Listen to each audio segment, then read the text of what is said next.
She said, "You don't care about me." And you got angry. You fired back with all the ways you do care. The hours you work, the bills you pay, the things you fix without being asked. You told her how hard you try, how much you give, like you were defending yourself in a courtroom instead of hearing a woman who's breaking in front of you. You heard blame, you heard disrespect. You thought she was questioning your effort, but she wasn't. She was questioning if you still see her, the woman inside the role, the human behind the function, the one you used to reach for without needing a reason. She didn't mean the words. She meant the ache underneath them, the ache that says, "I'm drowning. I don't feel safe with you emotionally. I don't know how to get you to notice me anymore. I feel invisible in a life I used to dream about. I'm so tired of holding this home, this family, this relationship together with hands that are bleeding."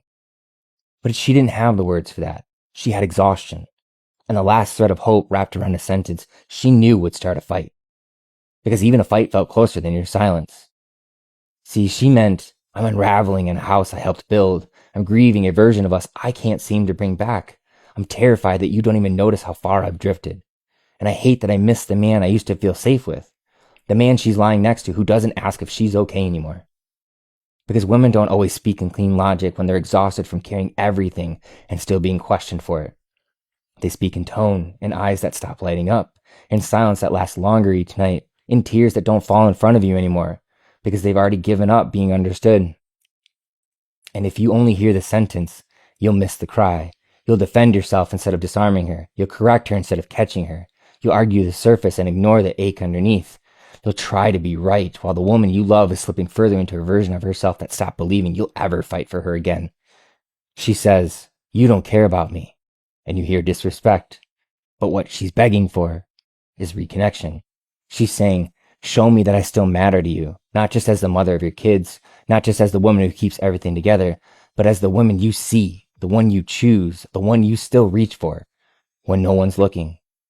She says what she feels, you hear what she says, and in that gap, you lose her.